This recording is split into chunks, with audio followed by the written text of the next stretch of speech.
जैसे dreamless sleep में आप चले जाते हैं और एनर्जी को स्टोर कर लेते हैं आप, ऐसे ही योगी जागृत अवस्था में ड्रीमलेस स्लीप में चला जाता है, जिसको समाधि कहते हैं। तो वहां अंतर इस समाधि में और उसमें यही होता है कि वहां तो कुछ नहीं, वहां तो आपको अपना भान भी नहीं होता, वहां अपने इंडिविजुअल को खो देते हैं, वहां भी अपने आप इंडिविजुअल खो देते हैं। लेकिन अंतर इतना है समाधि में और उसमें निद्रा में, कि निद्रा में आप तमोगुण में होते हैं, इसलिए आपको कुछ नहीं सूझता, अपना आप ही नहीं सूझता, और समाधि की अवस्था में शुद्ध सत्वगुण में होते हैं, तो आप अपने उस अगाध रूप को देखते हैं, अनंत रूप को देखते हैं, सारा विश्व दिखाई देता है, जैसे आप ही आप हो और कुछ नहीं।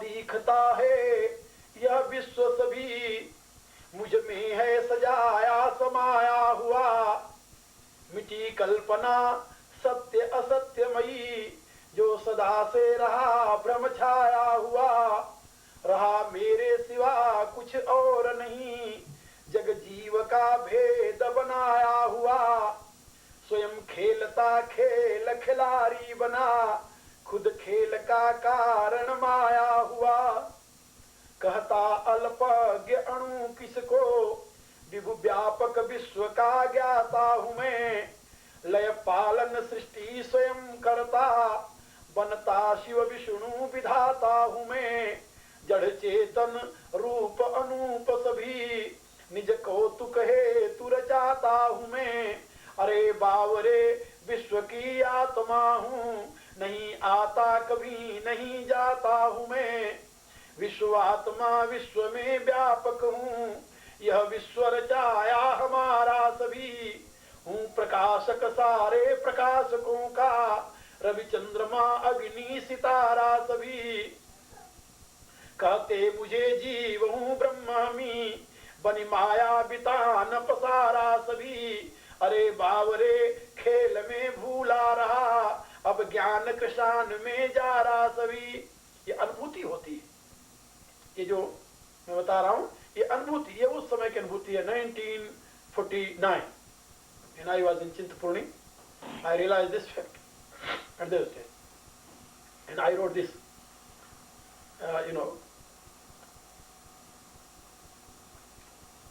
so there are poems in that stage. So I was telling that this fact you can realize it, everybody can realize, but you demand practice. Okay? दुनिया के सामान्य स्तर का ज्ञान प्राप्त करने के लिए इतने बस लगाने पड़ते हैं, तो ये कोई इतनी चीज थोड़ी बिना मेहनत के हो जाए। पार्ट टाइम यदि 1 घंटे की पढ़ाई करो तो एक छोटा सा सब्जेक्ट भी आपको बरसों ले लेता है, तो बहुत बड़ा सब्जेक्ट है। तो मैं आप लोगों को ये बता रहा था कि ये सारी क्रियाएं होती हैं, फुल अवेयरनेस में होती है। तो यदि वहां पर आपकी ये कामना, यदि आप इंक्वायरी करें, एनालिसिस करें, तो आपको पता चलेगा कि ये जो कामनाएं आप में उत्पन्न होती हैं, प्रॉम्प्ट करती हैं, आपको काम में लगा देती हैं ये करने वो करने के लिए, ये सब है तो निरर्थक है, शरीर और इंद्रियों से संबंधित है। क्योंकि इंद्रियों को आप समझ नहीं पा रहे हैं, शरीर को समझ नहीं पा रहे हैं, इसलिए उन्हीं के प्ले में आप लगे हुए हैं, अपने आप को उसी में डिवोट किए हुए हैं। जैसे वो प्ले कर रहे हैं वैसे आप उसमें एंजॉय कर रहे हैं। जब उससे आप हार जाएंगे, जहां उससे आप हारे कि नहीं ये तो बहुत हो गया, बहुत कर लिए, यही तो रोज रोज करना है, इसमें कौन सी नई बात है, यही काम तो रोज रोज करते आए हैं, जन्मों हो गए बीत गए, करते रहे हैं, फिर करते रहे हैं, इसी में लगे रहेंगे, सारी जिंदगी इसी करने में गुजर जाएगी। फिर ऐसा जब सोचता है योगी, तब वो सोचता है कि नहीं, अब ऑब्जर्वेशन ऑफ एवरी एक्टिविटीज, फिर वो उस साधना में लगता है। जो साधना में लगता है तो जानता है कि इच्छाएं क्यों उत्पन्न हो रही हैं, इनका स्रोत क्या है, इच्छाओं को खत्म करता है, और इच्छा जहां खत्म हुई तहां द्वेष खत्म हुआ। लेकिन ये इच्छा द्वेष किसके द्वारा है? रजोगुण के द्वारा, ये रजोगुण के कार्य है। तो जब आप में रजोगुण की प्रधानता होती है तो वहां इच्छा और द्वेष उत्पन्न होते हैं। सतोगुण की प्रधानता होगी तो वहां ज्ञान प्रेम त्याग उत्पन्न होगा। तमोगुण की प्रधानता होगी तो आप में निद्रा, आलस्य, मोह, प्रमाद ये सब आएंगे।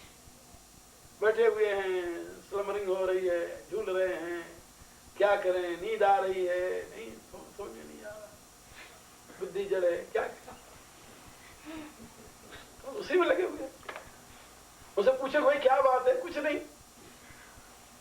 कभी कभी आप सोकर उठते हैं, बड़े एक्टिव होते हैं, कभी कभी सोकर उठते हैं बिल्कुल फ्रेश होते हैं, शांत होते हैं, और कभी सोकर उठते हैं तो होता है कि भाई निद्रा तो गई नहीं, लेकिन क्या करूं। ये गुणों के प्रभाव है। ये सारा जीवन गुणों के अनुसार चल रहा है, और गुणातीत होने के लिए इन गुणों को वॉच करना पड़ेगा, इन गुणों को देखना पड़ेगा। Be aware about all these modes of nature. ये जो प्रकृति के मोड्स हैं, भाव हैं, इनके प्रति अलर्ट होना पड़ेगा, सजग होना पड़ेगा, फिर आप उससे मुक्त होंगे। तो भगवान कहते हैं सारी दुनिया कौन इतना अलर्ट है, दुनिया तो अपने चल रही है। दुनिया में 3 प्रकार के लोग होते हैं, कई बार पहले भी शायद मैं बताया हूं। एक तो प्रवाह मार्गी, दूसरे मर्यादा मार्गी, तीसरे ज्ञान मार्गी। तो ज्ञान मार्गी कितने? अंगुलियों पर गिने हुए होते हैं। नर सहस्रमा सुनो पुरारी, कोई एक होई धर्म व्रतधारी, धर्मशील कोटिन में कोई एक सुना था, विषय विमुख विरागिरत होई, कोटि विरक्त मध्य सुत कही, सम्यक ज्ञान सकृत को ले। करोड़ों वैराग्यवानों में कोई एक ज्ञान, करोड़ों मनुष्यों में कोई धर्म का पालन करता है, कोई धर्मात्मा, करोड़ों धर्मात्माओं कोई वैरागी होता है, करोड़ों वैरागियों में कोई एक ज्ञानवान होता है। सोचो कितना मुश्किल है, बड़ा मुश्किल है। इसलिए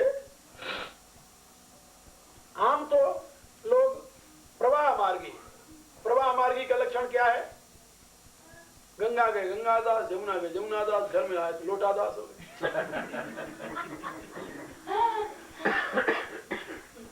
घर में ना आए तो गड़ुआ दास है, उसी में नहा रहे। कोई मतलब नहीं। There are no any principle.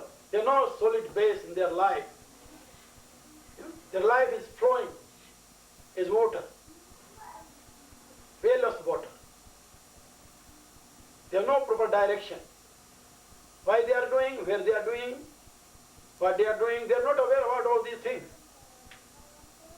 They are aware only about their senses. They are enjoying through this and through that. Only. They are achieving some material thing, and they are feeling, yeah, they achieved. Yeah, this is highest, good. They feel proud.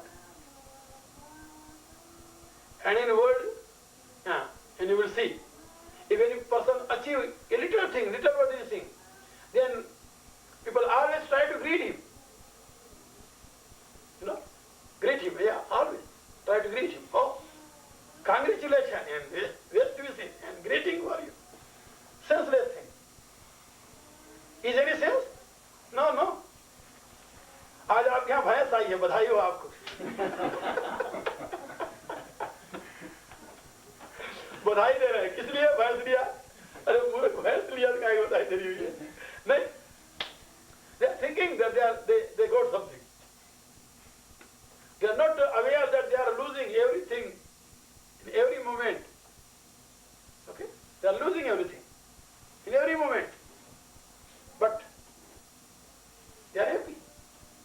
They are busy in their own position, their own place, their own state. They are प्रवाह मार्गी। ऐसे लोगों को प्रवाह मार्गी कहा गया। दूसरे होते हैं जो इससे अब ऊब गए हैं, वो कहते हैं नहीं बहुत हो गई, अब इससे ज्यादा मेरे सफर नहीं होता, थक गया। जो थक गए हैं लोग, फिर वो ढूंढते हैं कोई मिले मुझे सही रास्ते पर लगा दे। बहुत भटक लिए, बहुत घूम लिए, तो वो गुरु की तलाश करते हैं। कोई गुरु मिल गया तो उनको एक रास्ते पर लगा दिया, अब चल रहे हैं, अब उनकी दिशा हो गई। उनको कहते हैं मर्यादा मार्गी। अब वो एक दिशा में चल रहे हैं, उनका एक लक्ष्य है, एक दिशा है, और उस दिशा की तरफ आगे बढ़ रहे हैं। ऐसे लोग हैं मर्यादा मार्गी। और चल करके जो पहुंच गया, रियलाइज कर लिया, उसे कहते हैं ज्ञान मार्गी। ये 3 प्रकार के लोग। रामायण में इसके लिए कहा है विषयी साधक सिद्ध सयाने, त्रिविध जीव जग वेद खाने, विषयी साधक सिद्ध। तो जो ज्ञान मार्गी वो सिद्ध है, वो ज्ञानी तो आत्मा में तुम, जिसके लिए भगवान ने कहा कि वो ज्ञानी तो प्रभु की ही आत्मा है, वो सिद्ध पुरुष है। और वो साधक जो भी उपासना में लगे हुए हैं, गुरु की आज्ञा अनुसार रास्ते पर चल रहे हैं, मर्यादा मार्गी है वो। और आम लोग तो विषय तीसरी बात यहाँ पर भगवान ने कही, इच्छा द्वेष समुत्थेन द्वंद्व मोहेन भारत। इच्छा मोह से उत्पन्न, इच्छा और द्वेष से उत्पन्न हुआ तथा द्वंद्वात्मक मोह से उत्पन्न हुआ। द्वंद्व मोहेन माने द्वंद्वात्मक मोह से उत्पन्न हुआ। द्वंद्व माने दुख सुख हानि लाभ जीवन मरण यस अपजस, इसको द्वंद्व कहते हैं। दो पेयर्स ऑफ अपोजिट, द्वंद्व माने पेयर्स ऑफ अपोजिट अंग्रेजी में कहते हैं। दुख सुख हानि लाभ जीवन मरण जस अपजस, ये इनको पेयर्स ऑफ अपोजिट कहते हैं। तो इनको द्वंद्व कहा जाता है। तो इस द्वंद्व से उत्पन्न हुए और इच्छा और द्वेष से उत्पन्न हुए। तो इच्छा और द्वेष से उत्पन्न हुए, द्वंद्व से उत्पन्न हुए मोह जो है, उस मोह के द्वारा इस संसार में सर्वभूतानि सम्मोहम यान्ति, संपूर्ण प्राणी उस मोह को प्राप्त हुए। सम्मोहम माने सम्यक प्रकार से, पूर्ण रूप से मोहित है। यानी ये नहीं जरा सा मोहित है, नहीं नहीं, पूर्ण रूप से पूरा कवर्ड है। उनको फुर्सत ही नहीं है एक सेकेंड इधर देखने के उधर देखने, बिजी है, डैम बिजी जिसको कह दो, बहुत बिजी, वहां से निकल ही नहीं सकते। अरे भाई, अरे क्या करूं, फुर्सत नहीं मिलती। फुर्सत मिलेगी, फुर्सत मिलेगी, एक दिन आएगा, घबराओ, ऐसी फुर्सत मिलेगी।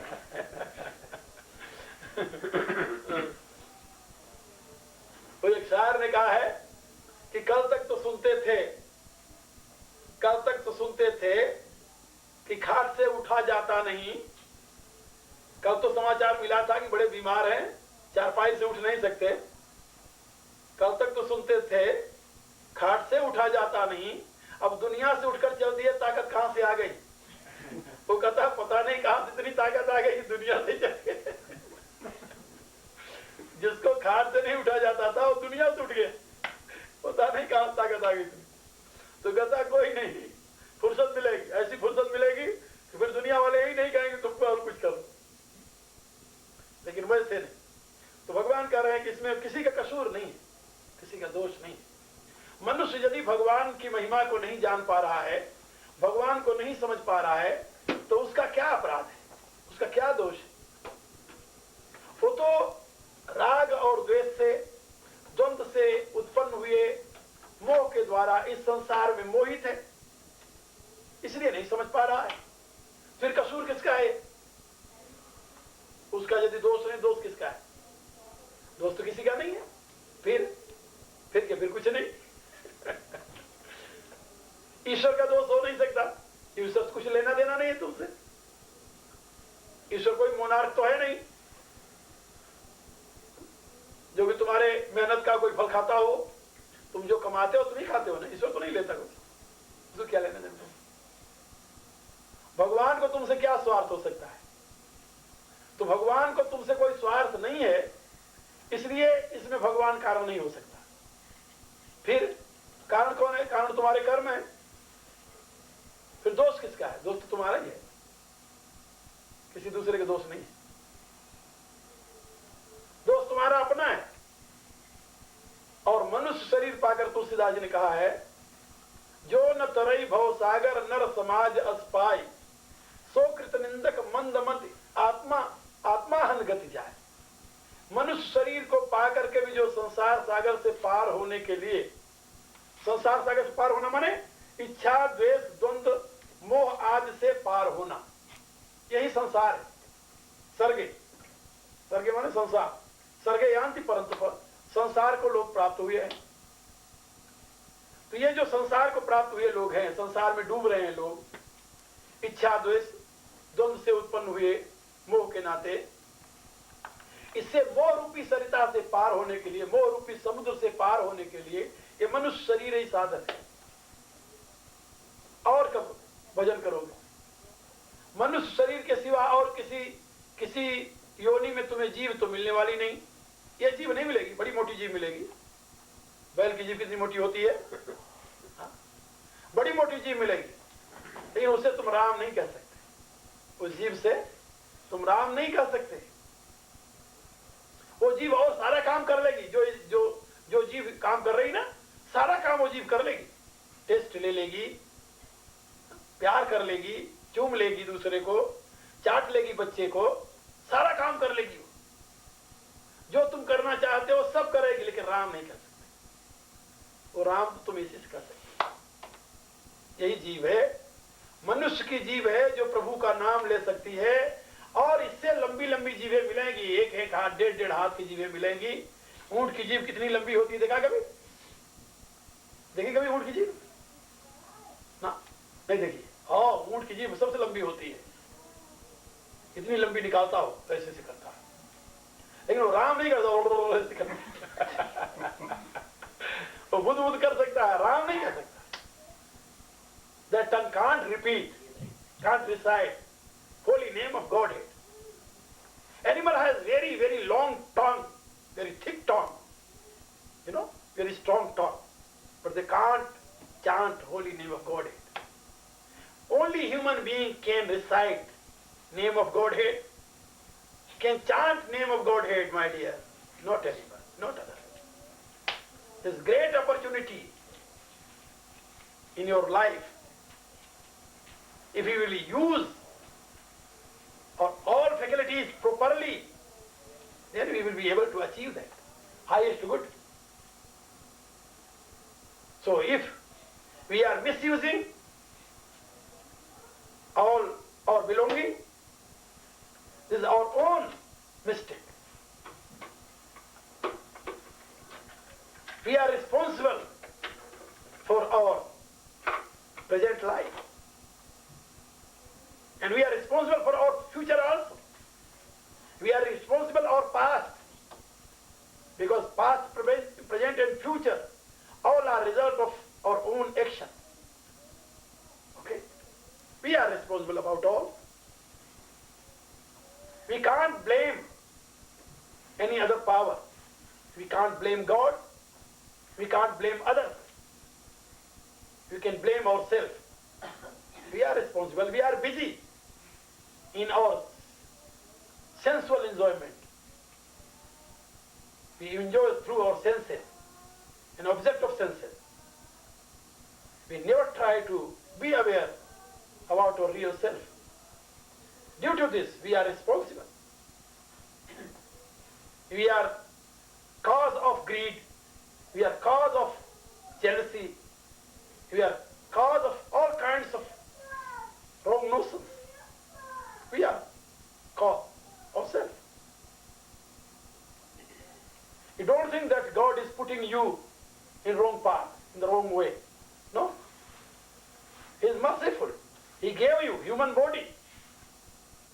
And said Tulsidas said, Bade bhagya manus tan pava. We are very, very lucky. We got human body. Sur durlabh sad granthan gava. This is the durlabha. It means very hard to get. Very hard to get for deities also. Sadhan dham moksha kar dwara. This is the proper means for realizing highest truth. This is the very easy open door of salvation. Pain jo par lok samara. Having got this body, this life, who don't achieve that highest good, so paratra dukh pavai, he will repent. Sarad dhuni dhuni pachitai, he will repent in future by beating his own, head, and he will cry. Kalai karmai ishwarai mithya dosh lagai. If he will blame God, he will blame time, he will blame his luck, that will be useless at that time.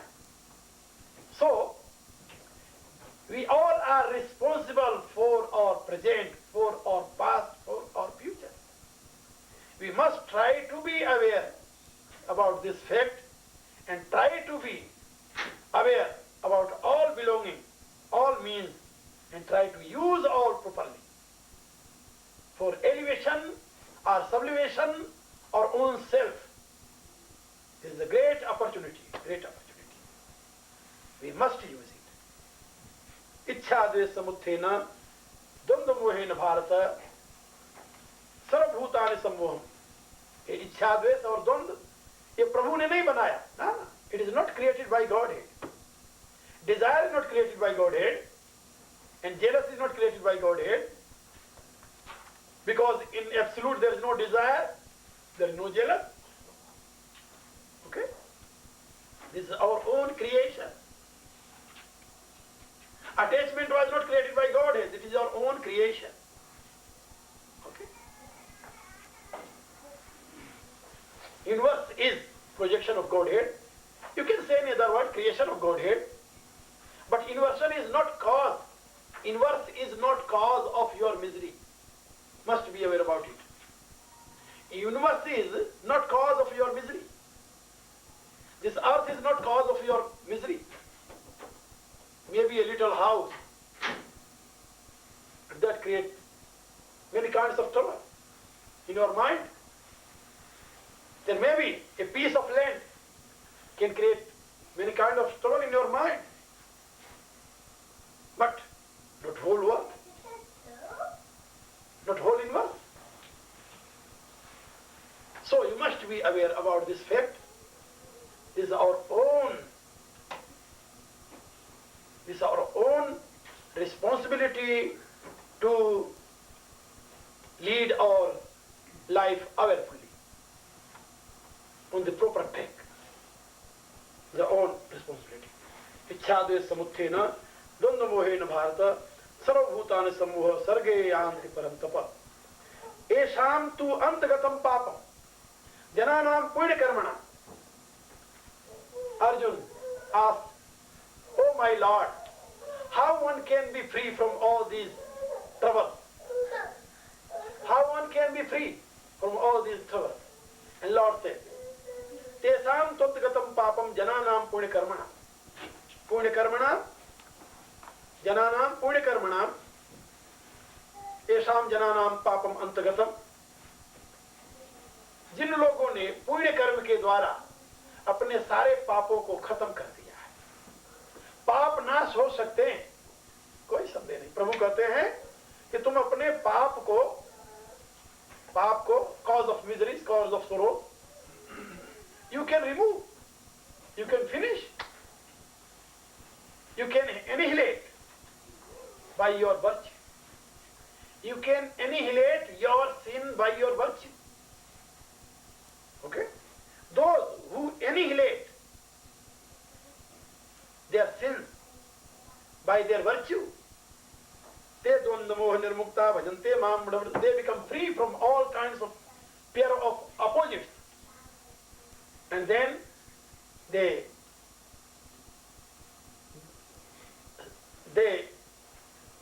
devote their own life, their whole life to holy feet of Godhead. Te dvandamo nirmukta bhajante mam dharabrata. With firm faith, they become devotee of Godhead, those who finished their sin by their virtue. जिसने अपने पुण्य कर्मों के द्वारा, जो जनानाम माने जो मनुष्य, जो लोग अपने पुण्य कर्मों के द्वारा अपने पापों को नष्ट कर चुके हैं. एसाम तु अंतगतम पापम, जिनके पाप अंतगत माने नाश हो चुके हैं. कैसे? जनानाम पुण्य कर्मों के द्वारा. ते द्वंद्व मोह निर्मुक्ता, वे ही द्वंद्व और मोह से निर्मुक्त होकर के, विमुक्त होकर के भजन्ते माम दृढ़ व्रत से मेरा भजन करते हैं, मेरी उपासना करते हैं, मेरी शरण में आ जाते हैं. इससे निश्चय हुआ कि हम अपने पापों को अपने पुण्य कर्मों के द्वारा नाश कर सकते हैं.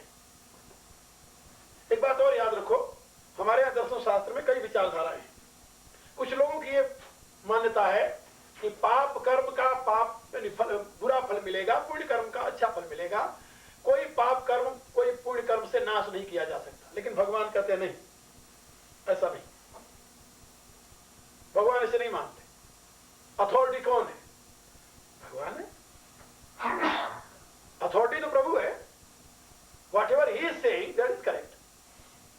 That is authority, authentic. प्रभु कह रहे हैं कि नहीं, निष्काम भाव से पुण्य कर्मणाम श्रेष्ठ कर्मों का आचरण करने वाले ऐसाम जनानाम पापम ते द्वंद्व मोह निर्मुक्ता, पापम अंतगतम, जिन पुरुषों का पाप नष्ट हो गया है वो द्वंद्व और मोह से मुक्त होकर के फर्म फेथ द्वारा, दृढ़ श्रद्धा के द्वारा मेरा भजन करते हैं। इसका अभिप्राय कि पुण्य कर्मों के द्वारा आदमी अपने पाप का नाश कर सकता है, इसमें कोई संदेह नहीं। हमारे वैसे भी यहाँ पर प्रारब्ध की बात कही गई ना, प्रारब्ध की बात कही गई कि तुम्हारे पूर्व कर्म में एक ज्योतिष विद्या जो है, तो ज्योतिषी के पास जाओ तो उससे दिखाओ तो वो कहेगा कि तुमने पूर्व जन्म में पाप किया है, उसका तुम्हें ये फल मिलने वाला है, लेकिन यदि तुम ये पुण्य करो तो उसका तुम उस दुख से बच जाओगे। विधान है, ज्योतिष शास्त्र में इसका विधान है, यदि तुम ये करो। वैसे भी हमारे यहाँ महान पाप से मुक्त होने के लिए इस चांद्रायण व्रत आज का विधान है। जो लोग महान पाप करते हैं उनके पाप की मुक्ति का विधान है। ये नहीं पाप किया जरूर भोगना ही पड़ेगा, भोगना तब पड़ेगा जब तुम उसको दूर करने की कोशिश नहीं करोगे, भोगोगे और क्या करोगे। यानी तप के द्वारा पाप का नाश होता है। वो तप चाहे तुम चारपाई पर पड़े हुए अस्पताल में कर लो, चाहे तुम घर में बैठकर बाहर कर लो, कहीं भी कर लो, जहां वो तप करोगे वहीं उसका नाश हो जाएगा। जहां तुम तप करोगे तप के द्वारा नाश होता है। जब तुम रोगी बन करके चारपाई पड़े हो तो वहां क्या करते हो, तपाईं करते हो, क्या करते हो, वो तप है एक, लेकिन वो मजबूरी का तप है। यदि स्वयं को संयम में तुम न रखो तो प्रकृति तुम्हें संयमित बना देगी।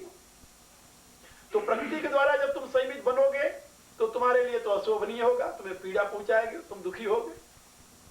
यदि किसी को पकड़ कर एक कोठरी में बंद कर दो तो दुखी होता है, ये तो हमें प्रिजन में कर दिया। और यदि अपने आप जाकर किसी कोठरी में बंद होकर बैठ जाओ तो क्या होगा, दुख होगा, कोई दुख नहीं होगा। हम जब अपने आप को एक कोठरी में बंद कर देते हैं तो हमारी कोठरी जिसमें हम बंद रहते थे वो 8 बाई 8 फुट की थी, 8-10 की। एक जहां पहले रहते थे वहां 6 बाई 8 की थी, 8 फुट चौड़ी थी, 6 फुट चौड़ी थी, 8 फुट लंबी थी, जिसमें बंद होते थे। 1 महीने उसी में रहते थे, बस। उसी के एक दरवाजा था पीछे, दरवाजा से वो बगल में लैट्रिन बाथरूम था, वहीं चले जाते थे, वहीं आ जाते थे। एक छोटी सी खिड़की उसमें खुली हुई थी और उस खिड़की में वही दूध रख जाते थे, दूध पी लेते थे, बस ठीक। तो पड़े रहते थे, न कोई मुझे देखता था, मैं किसी को देखता था। महीने भर पड़े रहते थे वहीं, कभी 2 महीने पड़े रहते थे, कभी 3 महीने पड़े रहते थे, कभी 4 महीने पड़े रहते थे। 4 महीने तक रहा। तो वो अब हमारे लिए कोई वो कठिनाई नहीं थी। और यदि 4 महीने के लिए दूसरे को क्या कहेंगे, काल कोठरी, ठीक है, काल कोठरी है तो यानी 8 फुट लंबी 6 फुट चौड़ी कमरे में तुम्हें 4 महीने के लिए बंद कर दिया जाए तो क्या होगा, काल कोठरी नहीं तो और क्या है। लेकिन नहीं, शौक से रहता है। तो या तो तुम अपने आप तप करो और या प्रकृति तुमसे तप करा लेगी, मेरे कहने का उत्तर ये है। अब मैंने जो बनवाया अपने लिए बैठने के लिए वो 10 फुट बाई 12 फुट, 10-12 के बैठ सकते।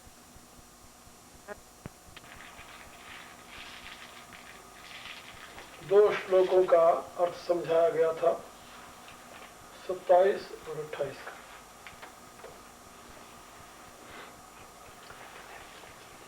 दुनिया के जीव नाना प्रकार की वेदनाओं से व्यथित होते हुए,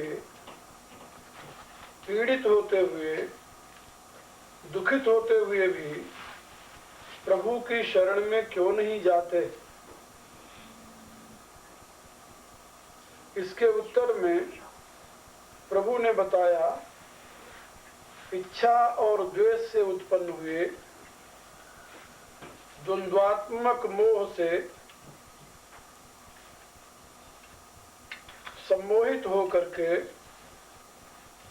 इस संसार में सभी जीव अनेक प्रकार के दुखों को प्राप्त हो रहे हैं। इसलिए